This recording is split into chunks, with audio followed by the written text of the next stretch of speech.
이 시간 우리 함께 나누는 하나님의 말씀은 출애굽기 8장 말씀입니다. 출애굽기 8장 1절에서 32절까지 말씀입니다. 제가 이제 성경으로 구약성서 92페이지에 있습니다. 출애굽기 8장 1절에서 32절까지 말씀입니다.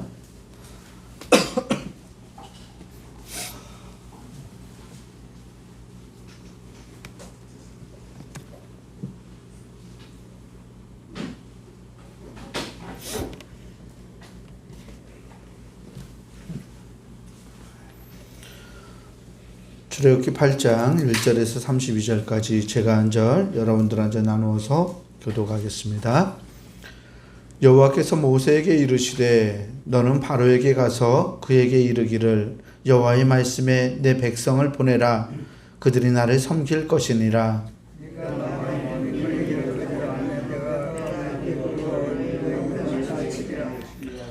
개구리가 나일강에서 무수히 생기고 올라와서 내 궁과 내 침실과 내 침상위와 내 신하의 집과 내 백성과 내 화덕과 내 떡반죽 그릇에 들어갈 것이며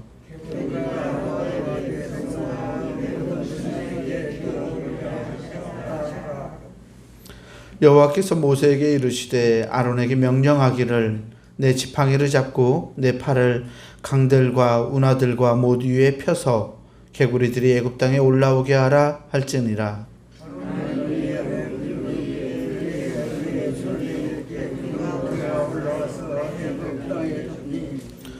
요술사도 자기 요술대로 그와 같이 행하여 개구리가 애굽 땅에 올라오게 하였더라.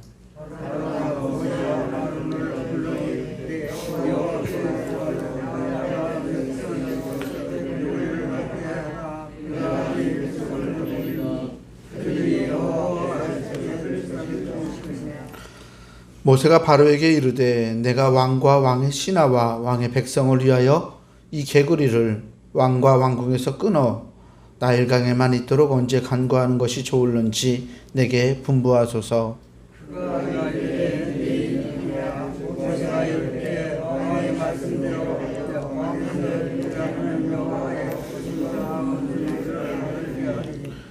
개구리가 왕과 왕궁과 왕의 신하와 왕의 백성을 떠나서 나일강에만 있으리이다 하고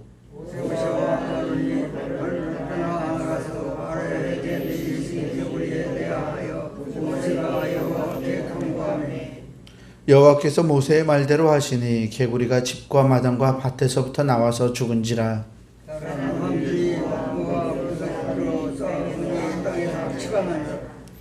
그러나 바로가 숨을 쉴 수 있게 됨을 보았을 때에 그의 마음을 완강하게 하여 그들의 말을 듣지 아니하였으니 여호와께서 말씀하신 것과 같더라.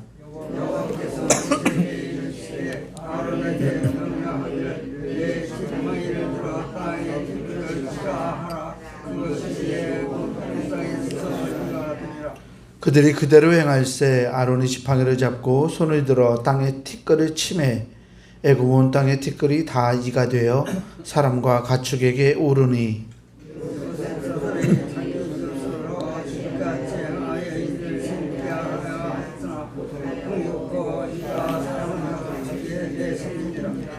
요술사가 바로에게 말하되 이는 하나님의 권능이니이다 하였으나 바로의 마음이 완악하게 되어 그들의 말을 듣지 아니하였으니 여호와의 말씀과 같더라.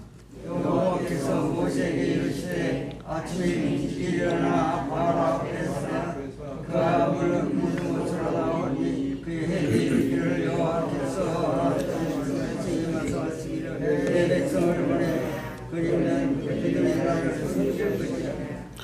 내가 만일 내 백성을 보내지 아니하면 내가 너와 내 신하와 내 백성과 내 집들의 파리떼를 보내리니 애굽 사람의 집집에 파리떼가 가득할 것이며 그들이 사는 땅에도 그러하리라.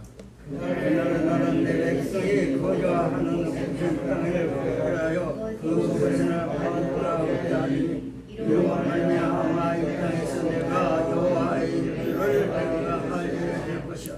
내가 내 백성과 내 백성 사이를 구별하리니 내일 이 표징이 있으리라 하셨다라 하시고 여호와께서 그와 같이 하시니 무수한 것과 바로의 궁과 그의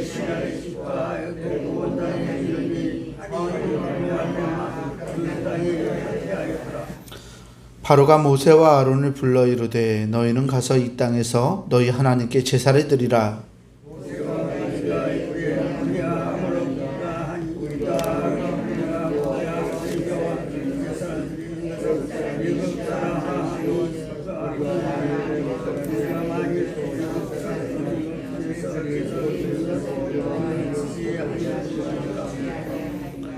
우리가 사흘길쯤 광야로 들어가서 우리 하나님 여호와께 제사를 드리되 우리에게 명령하시는 대로 하려 하나이다.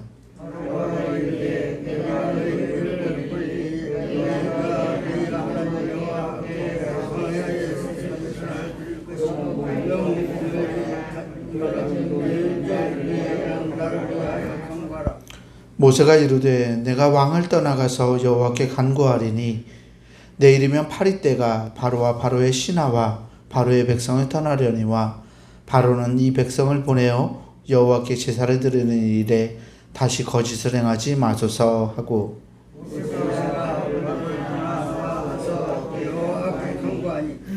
여호와께서 모세의 말대로 하시니 그 파리떼가 바로와 그의 신하와 그의 백성에게서 떠나니 하나도 남지 아니하였더라.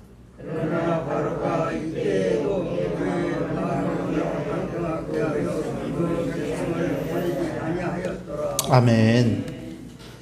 주님께서 주시는 은혜와 평강이 오늘 새벽 하나님께 나아가는 우리 모든 교우들에게 함께하기를 주의 이름으로 축원합니다. 오늘 말씀은 바로 앞에서 행한 10가지 재앙 중에 둘째, 셋째, 넷째 재앙을 다루고 있습니다. 개구리 재앙 그리고 이 재앙인데요.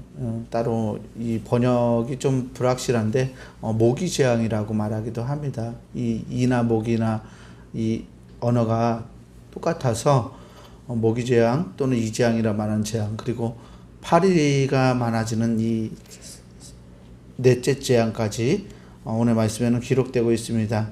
하나님이 바로에게 가서 먼저 백성들을 보내라 이렇게 말해라. 그들이 바로가 그것을 거절하면 하나님이 개구리로 바로의 온 땅을 치겠다고 말씀하신다고 하십니다.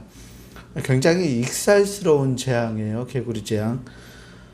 사실 이 다산의 신 이집트에서는 이 개구리를 다산의 능력 많은 것들을 낳는 능력이 있는 신적인 생명력을 가진 존재로 여겼습니다. 그래서 헤케트라는 이집트의 여신이 있는데요. 여신의 머리가 개구리 모양이에요. 개구리의 머리를 가진 이 헤케트 신을 이집트 사람들이 당시에 섬겼었는데 이 헤케트 신을 풍자하는 듯한 모습으로 하나님이 이 재앙을 내립니다. 3절에 보니까 2절에 보니까 내가 만일 보내기를 거절하면 내가 개구리로 너의 온 땅을 치리라. 하나님이 치다라는 말이 이 장자를 치다 나중에 나오는 그 장자를 치는 재앙 굉장히 무서운 단어거든요.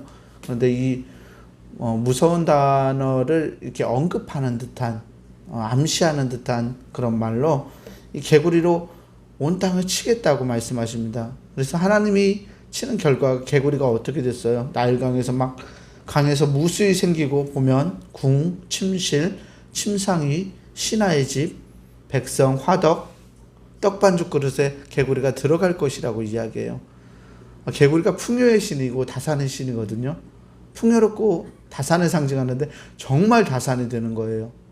그래서 개구리가 어디든 이집트 사람들 섬겨냈던 이 헤케트 여신의 자취, 좀 성스럽게 여겼던 이 자취들이 삶의 모든 곳에 정말 풍요롭게 되는 그런 재앙이 풍요롭게 되는 재앙이에요. 재앙이 발생하게 됩니다. 사람들이 살 수가 없었겠죠. 얼마나 힘들었을까요? 그런데 이 말씀이 더 웃긴 것은 이 모세 아론이 지팡이를 통해서 이 개구리를 이렇게 풍성하게 풍요의 여신 개구리를 애굽 땅에 풍성하게 만들었더니 7절 말씀을 보니까 요술사들도 자기 요술대로 그와 같이 행하여 개구리가 애굽 땅에 올라오게 하였더라. 무슨 일이 일어났습니까? 바로가 부리고 있는 요술사들도 동일한 기적을 행하게 되었다는 거죠. 그런데 이게 정말 익살스러운 거예요. 잘 생각해 보세요. 개구리가 많아서 정말 힘들어 있는 상황에 요술사들이 똑같은 요술을 행해요.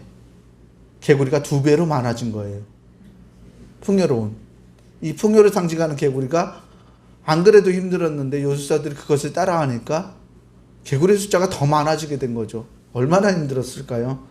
이 재앙을 통해서 굉장히 이 풍요의 신이 가지고 있는 능력에 대해서 하나님은 그것이 진짜 신, 참된 신이 아니라는 것을 보여주시고 그들의 상황을 통해서 풍자를 하고 있습니다.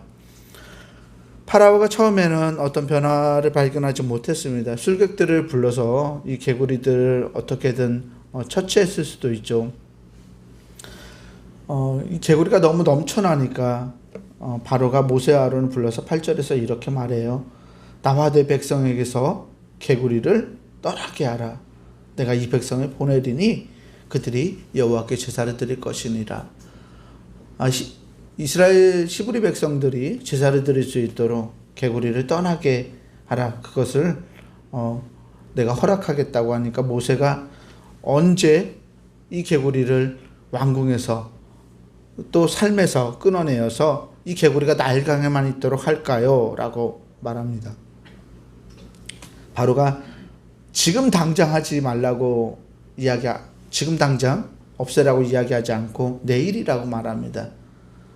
그래서 모세가 개구리를 그 다음날 나일강에만 개구리가 살게 만듭니다. 바로와 약속을 했지만 바로가 들었을까요? 바로가 듣지 않았어요. 13절에 보면 여호와께서 모세의 말대로 하시니 개구리가 집과 마당과 밭에서부터 나와서 죽은지라 라고 되어 있어요. 그 풍요를 상징했던 개구리가 한꺼번에 나일강에 사는 개구리 말고 다른 개구리들이 다 죽어버리는 거죠. 사람들이 모아서 그것을 무더기로 쌓으니까 땅에서 악취가 났다라고 말하고 있습니다.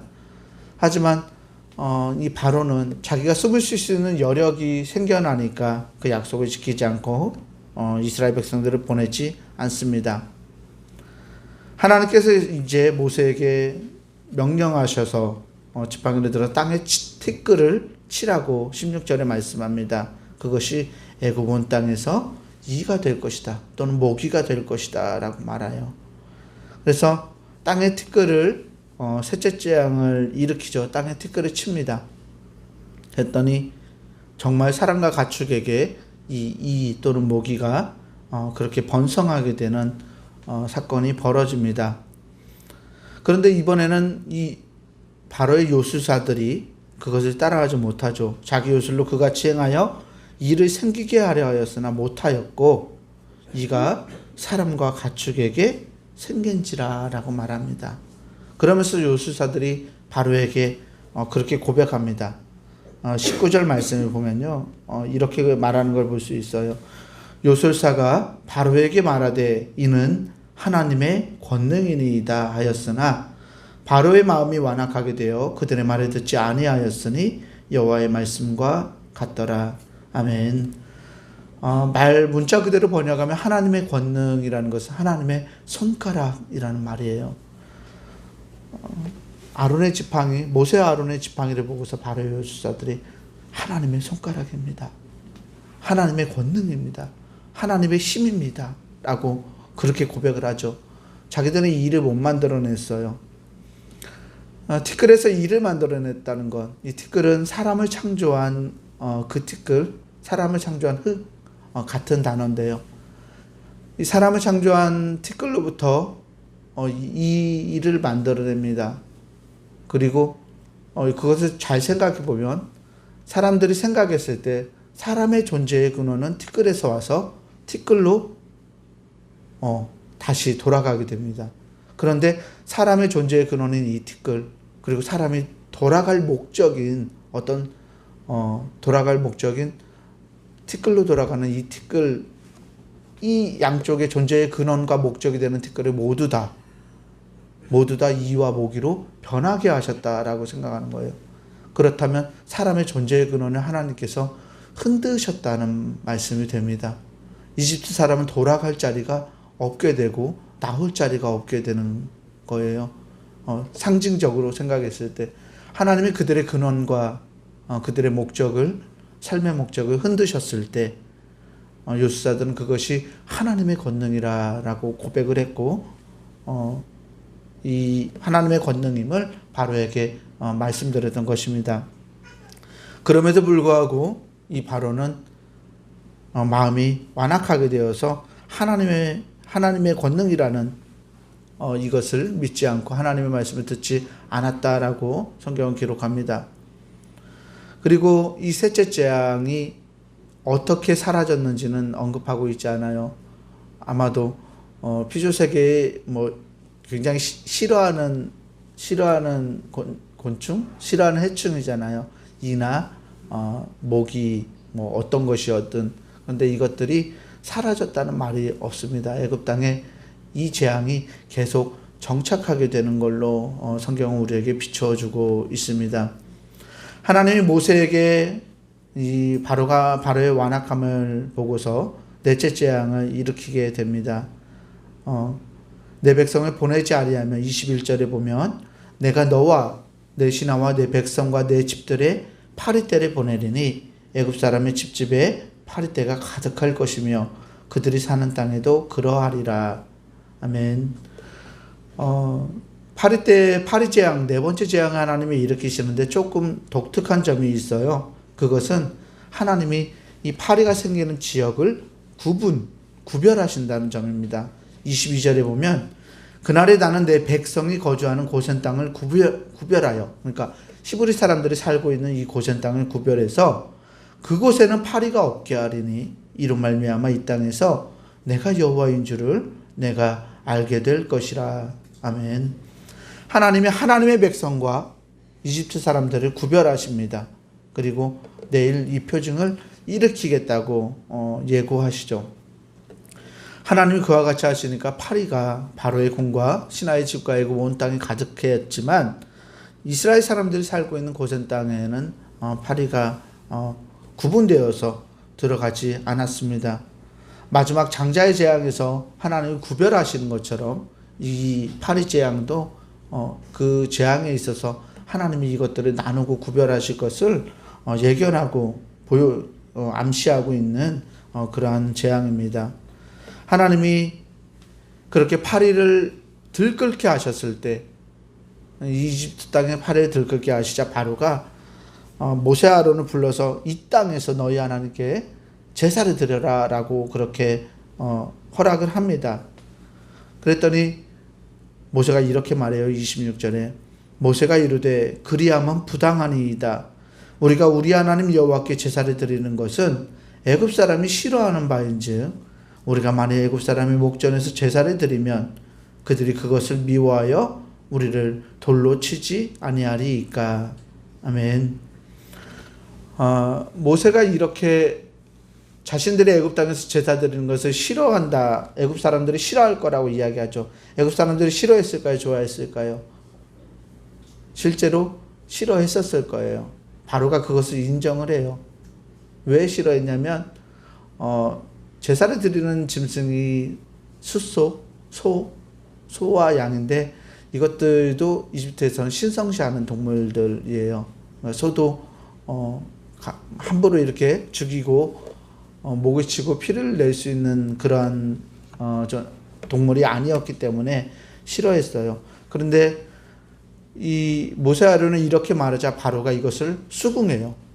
정말 우리 백성들이 이걸 싫어한다라는 것을 드러내게 되죠. 그래서 바로가 그들을 보내주겠다고 약속합니다. 28절에 바로가 이르되 내가 너희를 보내리니 너희가 너희의 하나님 여호와께 광야에서 제사를 드릴 것이나 너무 멀리는 가지 말라. 그런즉 너희는 나를 위하여 간구하라 라고 바로가 이야기합니다. 다짐을 받고서 모세가 하나님께 간구하니까 파리떼가 바로와 그의 백성과 그의 신하에게서 다 떠나서 하나도 남지 않았다고 성경은 기록합니다. 그런데 이때에도 바로는 마음을 다시 완강하게 해서 그 백성을 보내지 않았다고 오늘 말씀 마지막에는 기록하고 있습니다. 이 오늘 읽었던 이 오늘 나누었던 이 재앙들 역시 하나님의 권능, 하나님이 얼마나 살아계신 분인지를 우리에게 드러내주고 있습니다. 이집트의 이 헤케트 여신, 풍요의 여신이 얼마나 하나님 앞에서 우스운 존재인가를 보여주시고, 이집트의 요술사들로 그들의 입술로 하나님의 권능을 고백하게 하시고, 또 파리제왕을 통해서도 하나님이 하나님의 백성과 이집트의 백성들을 구별하시는 하나님의 그런 놀라운 능력들을 보여주고 계십니다. 우리가 믿고 우리가 신앙하는 하나님이 이렇게 권능을 가지신 하나님이신 줄 믿습니다. 하나님은 오늘도 우리의 삶에 이렇게 임하고 계시고, 또 우리를 구별하셔서 거룩한 백성 삼으셔서 하나님께 예배드리고 하나님께 나아올 수 있는 존재로 우리를 만드셨음을 믿습니다. 우리가 그 하나님을 신뢰하고 오늘도 기쁜 마음으로 감사함으로 하나님의 이름을 부르고 하나님의 성호를 찬양할 수 있는 거룩한 날 되기를 주의 이름으로 간절히 축원합니다. 기도하겠습니다. 은혜로우신 아버지 하나님 감사합니다. 하나님 우리에게 놀라운 은혜를 허락하셔서 하나님을 알게 하시고 하나님을 신앙할 수 있도록 또 하나님께 예배할 수 있는 자리로 우리를 불러주시니 감사합니다. 하나님, 우리가 구별된 존재로 하나님께 나아가기 원합니다. 하나님의 온전하심을 닮아 온전할 수 있는 우리가 되게 하시고 하나님의 거룩하심을 닮아 거룩한 삶을 살아가며 주님 나라를 세워가는 하나님의 권속들이 될 수 있도록 우리에게 능력과 은혜를 더하여 주시옵소서. 우리가 믿고 신앙하는 하나님이 참신, 참 하나님이신 줄 믿음으로 고백하고 나아가오니 하나님 우리 삶의 모든 영역을 하나님께서 통치하시고 다스려 주셔서 하나님의 역사가 우리를 통해 세상 가운데 드러나게 하여 주시옵소서. 오늘 거룩한 성일 하나님의 날에 주의 백성들이 하나님께 나와 예배할 때 우리의 예배를 받으시고 우리 안에 임재하여 주셔서 주님의 영광을 드러내 주시옵소서. 우리 구주 예수 그리스도 이름으로 감사하며 간절히 기도합니다. 아멘. 하늘에 계신 우리 아버지여, 이름이 거룩히 여김을 받으시오며 나라가 임하시오며 뜻이 하늘에서 이루어진 것 같이 땅에서도 이루어지이다. 오늘 우리에게 일용할 양식을 주시옵고 우리가 우리에게 죄 지은 자를 사하여 준 것 같이 우리 죄를 사하여 주시옵고 우리를 시험에 들게 하지 마시옵고 다만 악에서 구하시옵소서. 나라와 권세와 영광이 아버지께 영원히 있사옵나이다. 아멘.